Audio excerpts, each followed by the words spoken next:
Hello बच्चों।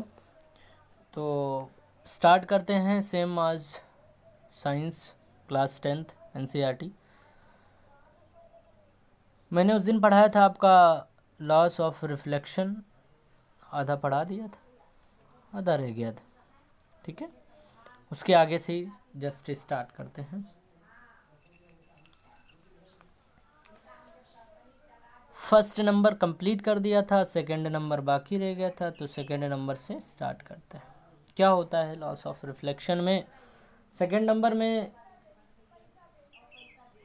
जिस copy पर हम लिख रहे हैं प्यारे बच्चों, अभी आप देख सकते हैं जिस कॉपी पर हम लिख रहे हैं, ये कॉपी भी मेरी क्या है, एक प्लेन है।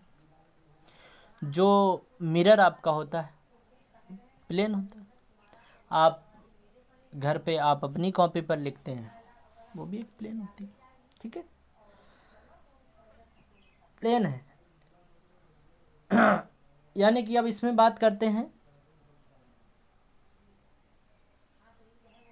ये आपका एक मिरर है जी। ठीक है, ये आपका क्या हो गया, एक मिरर हो गया। ठीक, ये आपकी एक लाइट आ रही है, इसको जाना चाहिए था इधर, ये अपने रास्ते से भटक के ये इधर रिफ्लेक्टेड हो गई।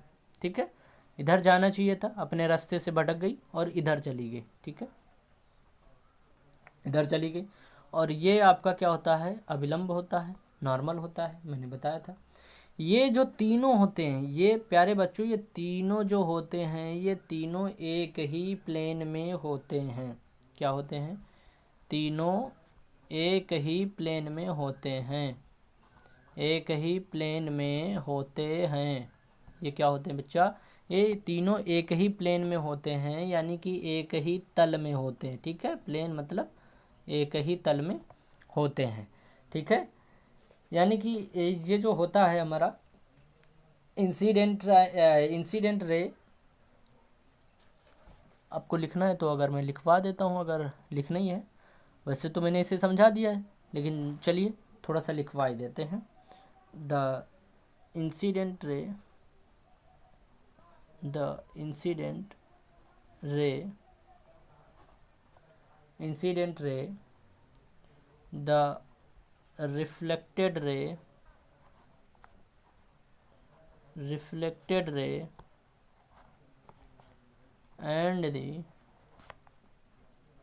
and the normal at the point of incidence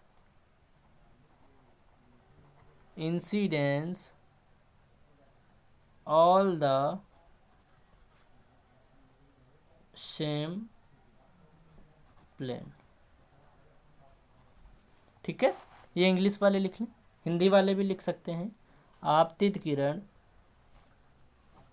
आपतित किरण दर्पण के,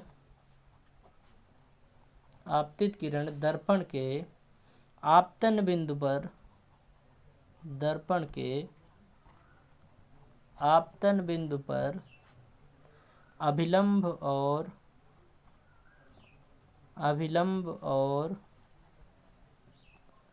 परावर्तित किरण, परावर्तित किरण एक ही तल में होते हैं, एक ही तल में होते हैं। ठीक है, कहते हैं आपतित किरण दर्पण के आपतन बिंदु पर अभिलंब और परावर्तित किरण एक ही तल में होते हैं। ठीक है, तो ये आपका हो गया सेकंड नियम, सेकंड रूल हो गया। अब हम बात करते हैं थोड़ा सा थर्ड रूल की। देखिए भाई, थर्ड रूल में क्या देता है। थर्ड रूल में जो देखो बच्चों, मैंने बताया था आपको ये मेरा क्या हो गया, एक प्लेन मिरर हो गया।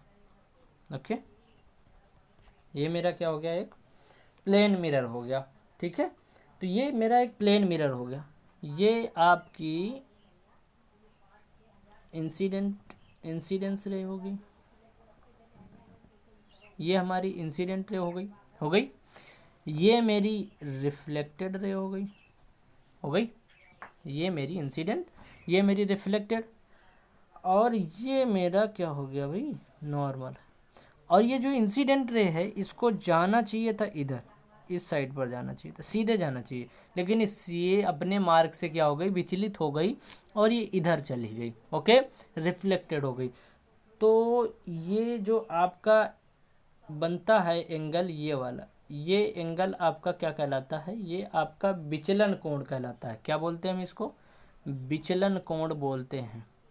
क्या बोलते हैं इसको बच्चा, विचलन कोण बोलते हैं। क्या बोलते हैं, विचलन कोण बोलते हैं, यानी कि एंगल ऑफ, क्या बोलते हैं, angle of deviance, sorry, angle of deviance, angle of deviance बोलते हैं, ठीक है, एंगल ऑफ डेविएंस, ठीक है। अब जैसे ये वाला, इसको तो बोलते हैं हम एंगल ऑफ डेविएंस, बट अगर इसको निकालना पड़े, इसको हम रिप्रेजेंट किससे करते हैं बच्चा, इसको रिप्रेजेंट करते हैं डेल्टा से, इसे डेल्टा से, ठीक है, इसको रिप्रेजेंट हम डेल्टा से करते हैं। अब हम आपसे पूछ रहे हैं कि इस डेल्टा का मान क्या है, ठीक है, what is the value of delta, इस डेल्टा का मान क्या है। तो इस डेल्टा का मान निकालने के लिए, इस डेल्टा को पता करने के लिए हम क्या करते हैं भाई, देखिए हमने आपको बताया था एंगल, ये इंसिडेंट एंगल प्लस का रिफ्लेक्टेड एंगल और प्लस का एंगल ऑफ डेविएंस, ठीक है, angle of incident plus angle of reflection plus angle of deviance equal to, ये 180 के इक्वल हो जाएंगे कि नहीं हो जाएंगे, ठीक है, 180 के इक्वल हो जाएंगे। अब हमें तो हम बताया था हमने आपको कि angle of incident plus angle of reflection, ये दोनों सेम होते हैं, ये दोनों आपस में बराबर होते हैं कि नहीं होते। तो हम इनको लिख सकते हैं 2 angle of incident plus angle of deviance, ठीक है, इक्वल टू 180 के। अब हमको एंगल ऑफ डेविएंस पता करना है, एंगल ऑफ डेविएंस पता करना है, तो ये इक्वल टू हो जाएगा 180 माइनस 2 एंगल ऑफ इंसिडेंस के, ठीक, ये होता है। यानी कि जो एंगल, यानी कि जो विचलन कोण होता है वो एंगल ऑफ इंसिडेंट का दोगुने का आधा होता है, ओके, समझ में आया, समझ गए कि नहीं हो ये आपका मैंने मान निकाल दिया है, ये मैंने आपका मान निकाल दिया, यानी कि एंगल ऑफ डेविएंस निकाल दिया, यानी कि विचलन कोण आपका निकल चुका है यहाँ पर, ठीक है। अब हम थोड़ी सी बात कर लेते हैं फोर्थ रूल की, ठीक, देखो फोर्थ रूल में हम आपसे कह रहे हैं कि इमेज कैसे बनती है, यानी कि प्रतिबिंब कैसे बनता है, ठीक, प्रतिबिंब कैसे बनता है। हम भी शीशा देखते हैं, आप लोग भी शीशा देखते होंगे, सभी शीशा देखते हैं। चेहरा तो सबको ही अपना अच्छा लगता है देखने में, चेहरा सबको अच्छा लगता है, चेहरा जरूर देखेंगे, बिना चेहरा देखे तो नींद ही नहीं आती है। सुबह से उठ के शाम तक बस जिधर से आएंगे, नवाब लड़के होते हैं, बाहर जाएंगे थोड़ा सा जो है घूम टहल के आएंगे, घूम के चेहरा देखेंगे और बालों पर हाथ फेरेंगे, कहीं मांग तो नहीं बिगड़ गई है ना, बिगड़ जाए तो फिर जेल लगा लो, बालों को सीधा कर लो। चलो बात करते हैं मिरर की। देखो भाई, शीशा दिखाते हैं हम आज सबको, आपको शीशा दिखाते हैं कैसे शीशा देखा जाता है, इमेज कैसे बनती है, यानी प्रतिबिंब कैसे बनता है। तो बात करते हैं इमेज कैसे बनता है, यानी कि जब हम शीशा देखते हैं, यानी कि जब हम कोई मिरर देखते हैं, ठीक है, जब कोई मिरर देखते हैं तो हमारे चेहरे से एक जो है क्या लिखती है, लाइट रे निकलती है, समझ गए। जब हम कोई मिरर देखते हैं, यानी कि जब हम कोई मिरर देखेंगे तो हमारे चेहरे से एक लाइट रे निकलती है और वो लाइट रे शीशा पर पड़ती है, ठीक। तो जब कोई लाइट रे किसी मिरर पर जाती है, समझते रहना बेटा, कोई चीज़ दिक्कत हो तो दोबारा पूछ लेना, ठीक, कमेंट करके पूछना जरूर। जब तक पूछोगे नहीं तब तक काम बनेगा नहीं, और पूछने लगोगे काम बनेगा बहुत ज़्यादा, क्योंकि जब तक डाउट तुम्हारे बनेंगे नहीं, समझ लो तुमको समझ में कम आ रहा है। डाउट को ज़बरदस्ती निकालो, ठीक। हाँ, मोर, मैंने बताया था ना, more study more confusion, no study no confusion, तो कन्फ्यूजन पालो, ठीक है। हाँ, सोना बाबू में ना पड़े रहो लॉकडाउन में, ठीक है। हाँ पढ़ाई करो सभी लोग। तो जो है बात करते हैं, जब कोई लाइट रे, ठीक है, जब कोई लाइट रे किसी मिरर पर जाती है, लाइट रे, जब कोई लाइट रे किसी मिरर पर जाती है और मिरर लाइट रे का रिफ्लेक्शन करता है। जब कोई लाइट रे, जब हम शीशा देखेंगे तो हमारे चेहरे से जो लाइट रे निकलती है, सब हमारे चेहरे से निकलती है, आपके भी चेहरे से निकलती है। ऐसा नहीं कि हमारे चेहरे के अंदर कोई अंगार भरा हुआ है, ठीक है, सबके चेहरे से निकलती है। तो जब कोई मिरर देखेंगे तो मिरर से जो है एक लाइट रे निकलती, और वो लाइट रे जो है मिरर पर जाती, तो मिरर लाइट रे का रिफ्लेक्शन करता है, मिरर लाइट रे का रिफ्लेक्शन करता है। और रिफ्लेक्टेड लाइट रे जहां पर मिलती हैं वहां पर जो है आपका क्या बनता है, इमेज बनता है, यानी कि प्रतिबिंब बनता है। समझ में आया? फिर दोबारा बताएं। यानी कि जब हम शीशा, जब कभी मिरर देखेंगे, यानी जब शीशा देखेंगे तो हमारे चेहरे से एक लाइट रे निकलती, यानी कि प्रकाश की किरणें निकलती हैं, और वो प्रकाश की किरणें हमारी जो है मिरर पर जाती हैं, और मिरर जो होता है वो प्रकाश की किरणों का, यानी लाइट रे का रिफ्लेक्शन करता है, यानी कि परावर्तन कर देता है, और परावर्तन कर देता है। और जो परावर्तित जो किरणें होती हैं, तो जब परावर्तित किरणें जब आपस में कहीं पर मिलती हैं, जब टकराती हैं आपस में, तब वहाँ पर क्या बनता है, आपका प्रतिबिंब बनता है, यानी कि इमेज बनता है। समझ में आया? समझ में आया, हाँ या ना? ठीक, समझ में आ गया, ठीक है। अब आगे बात करते हैं। अगर ये लाइट रे, समझ गए, अगर यह लाइट रे एक्चुअली में मिलती हैं, यानी कि सही में मिलती हैं, ठीक है, अगर ये लाइट रे सही में मिलती हैं तो हमारा रियल इमेज बनता है, यानी कि वास्तविक प्रतिबिंब बनता है। अगर ये लाइट रे हमारी जो है सही मिलती हैं तो हमारा वास्तविक प्रतिबिंब बनता है, यानी कि रियल इमेज बनता है। अगर मिलती हुई प्रतीत होती हैं तो वर्चुअल इमेज बनता है, यानी कि आभासी प्रतिबिंब बनता है। क्या इतनी बात जितनी हमने कथा बाँची है, क्या ये कथा आपको समझ में आई है या फिर नहीं आई है? अगर आई है तो सभी लोग हाँ लिखें, अगर नहीं आई है तो इसको दोबारा फिर से समझ लें हमसे, ठीक है।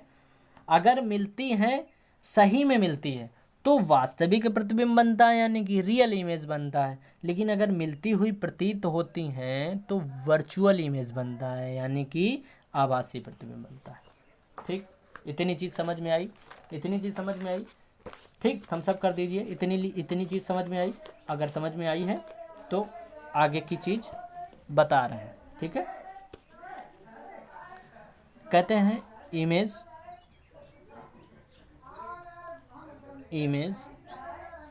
is a point where at least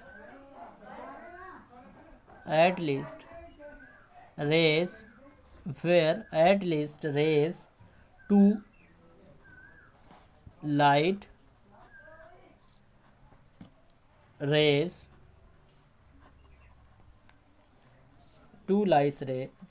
rays actually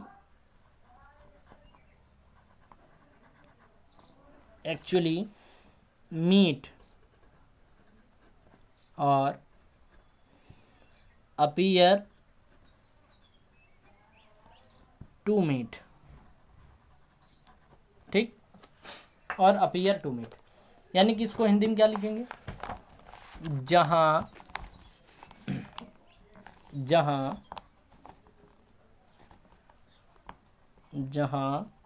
दो या दो से अधिक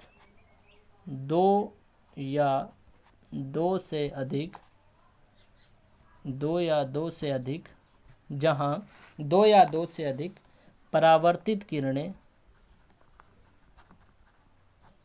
परावर्तित किरणें, परावर्तित किरणें मिलें, वहाँ आपका क्या प्रतिबिंब बनता है।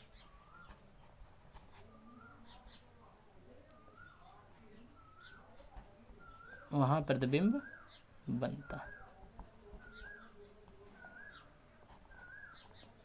सॉरी, वहाँ प्रतिबिंब बनता है। ठीक है, जहाँ दो या दो से अधिक परावर्तित किरणें मिलती हैं, ठीक है भाई, दो किरणें होंगी तभी तो आपस में मिलेंगी ना, एक किरण आपस में थोड़ी ना मिल जाएगी। चलो भाई हम जा रहे थे, सीधे घूम जाएं, अपने ही शरीर से मिलने लगे, है ना, तो जब दो किरणें होंगी तभी तो वो आपस में मिलेंगी ना। तो जब दो या दो से अधिक परावर्तित किरणें मिलती हैं, वहाँ पर हमारा क्या होता है भैया, जो है प्रतिबिंब बनता है। ठीक है, अगर जो है एक्चुअली में मिलती हैं, यानी कि अगर सही में मिलती हैं, लिख लेना ये सभी अपनी कॉपी में।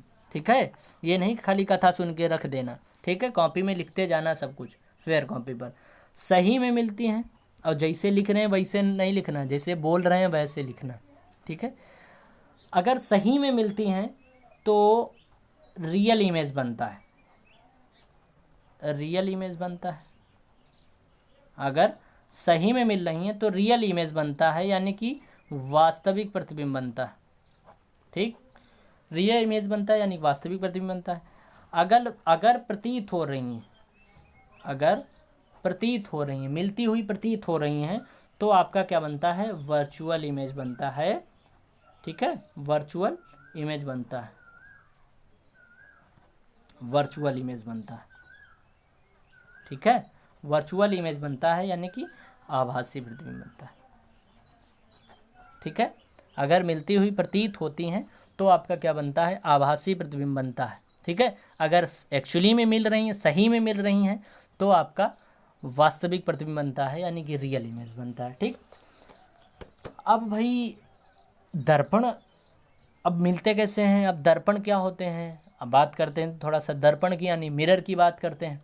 तो मिरर कैसे होते हैं भाई, मिरर हमारे जो है, मिरर के टाइप्स देख लेते हैं। ठीक, अब यहाँ पर बात कर लेते हैं शीशे की, यानी मिरर की बात करते हैं।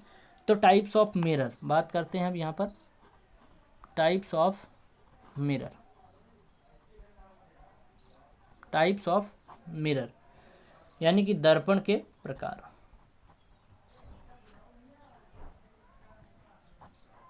टाइप्स ऑफ मिरर यानी कि दर्पण के प्रकार। ठीक है, तो दर्पण के प्रकार क्या होते हैं भाई, दर्पण हमारे कितने प्रकार के होते हैं, दो प्रकार के होते हैं। कितने प्रकार के होते हैं, दर्पण दो प्रकार के होते हैं। लिखते जाना बुआ जो भी बोल रहे हैं। ठीक है बाबू, सारी चीज़ें लिखते जाना।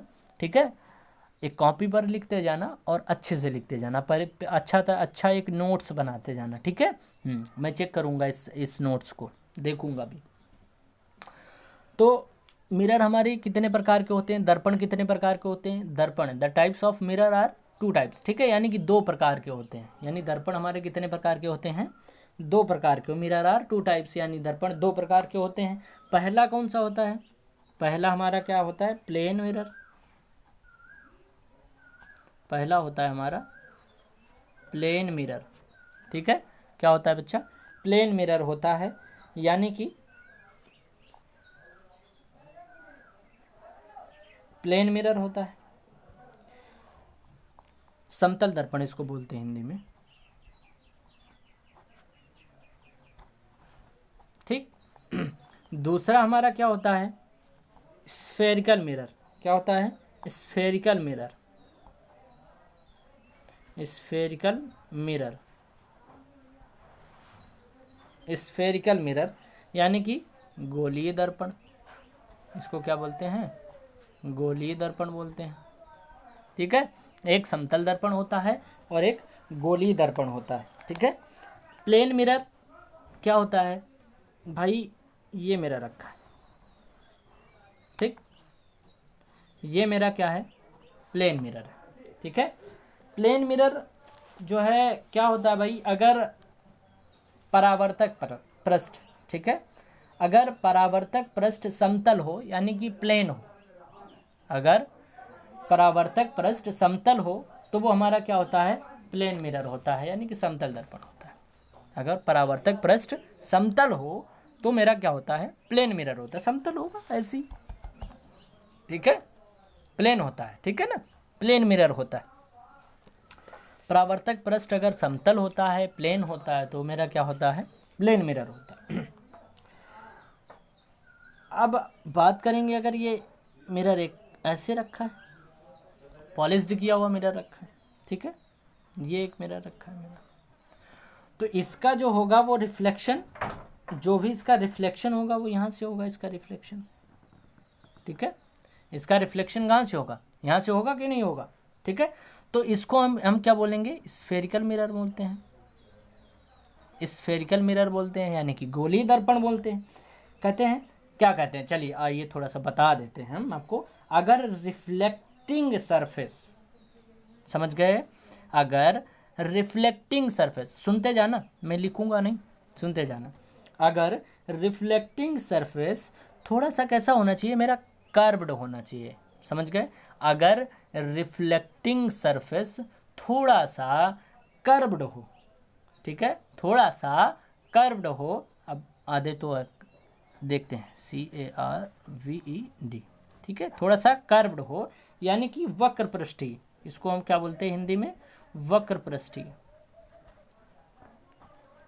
ठीक है, वक्र पृष्ठीय। अगर रिफ्लेक्टिंग सरफेस, अगर रिफ्लेक्टिंग सरफेस, अगर परावर्तक तल, रिफ्लेक्टिंग सरफेस यानी कि परावर्तक तल, ठीक है, रिफ्लेक्टिंग सरफेस अगर परावर्तक तल थोड़ा सा वक्र पृष्ठीय यानी कि कर्व्ड हो, तो मेरा क्या होता है, गोलीय दर्पण होता है। क्या होता है बच्चा, गोलीय दर्पण होता है, समझ गए। अगर रिफ्लेक्टिंग सरफेस थोड़ा सा कर्व्ड हो तो मेरा क्या होता है, गोलीय दर्पण होता है, ठीक है, यानी कि वक्र पृष्ठीय हो, समझ गए, वक्र पृष्ठीय हो तो हमारा क्या होता है, गोलीय दर्पण होता है। अब जो गोलीय दर्पण होते हैं, स्फेरिकल मिरर, अब यहाँ से बात कर देते हैं थोड़ी सी। स्फेरिकल मिरर, स्फेरिकल मिरर, ठीक है, यानी कि गोलीय दर्पण।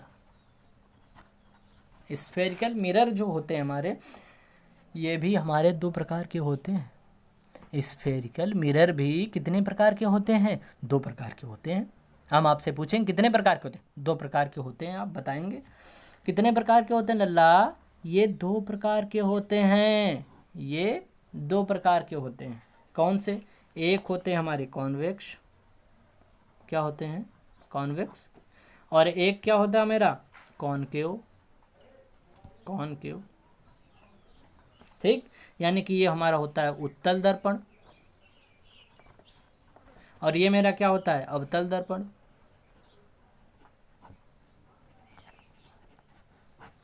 ठीक। स्फेरिकल मिरर हमारे कितने प्रकार के होते हैं, दो प्रकार के होते हैं, एक कॉनकेव होता है, एक कॉन्वेक्स होता है, उत्तल दर्पण और एक अवतल दर्पण होते हैं, ठीक है। तो प्यारे बच्चों, आज की क्लास हम यहीं पर समाप्त करते हैं। कल आपकी यहीं इसी के आगे आपकी क्लास फिर से दोबारा स्टार्ट होगी। आई होप्स कि सारे बच्चे अच्छे से समझ गए होंगे। जिस किसी भी बच्चे को तकलीफ़ हो, समझ में ना आई हो, वो बच्चा हमको कमेंट करके लिखे और बताए, और क्या चीज़ नहीं समझ में आई है वो भी बताए, ठीक है। अच्छे से रहो, प्यार से पढ़ाई करो, ठीक है, समझ गए, हाँ ठीक है। जी फॉर गर्लफ्रेंड नहीं, जी फॉर गोल सेट करो अपना, ठीक है, हाँ, तभी सक्सेस होगे, ठीक है, हाँ। पढ़ते रहो, आगे बढ़ते रहो। हाई स्कूल है, अच्छे नंबर से आपको पास होना है तो अच्छी पढ़ाई ज़रूर करनी पड़ेगी, ठीक है, हाँ। पानी को गर्म करना है तो उसको 100 डिग्री सेल्सियस पर कंप्लीटली आपको खौलाना पड़ेगा, तो उसको प्रॉपर आपको नियंत्रण आग देनी पड़ेगी, तो अपने आप को आग देते रहो। लॉकडाउन का पालन करो, और लॉकडाउन इसलिए नहीं कि तुम मस्ती उड़ाओ, लॉकडाउन हुआ तुम्हारे लिए बहुत अच्छा समय है। अगर पढ़ना चाहो तो बहुत अच्छी तरीके से पढ़ सकते हो, लेकिन अगर बहानेबाजी करना चाहो कि अब तो बड़ी दिक्कत है, ये है वो है, तो फिर पढ़ नहीं पाओगे। ओके, पढ़ते जाओ, बहाना कोई नहीं है, और मस्त पढ़ो, अच्छे से रहो। आई होप्स कि सब लोग अच्छे होंगे, अपनी सेहत का ख्याल रखो, ठीक है। Thank you, good bye, Tata.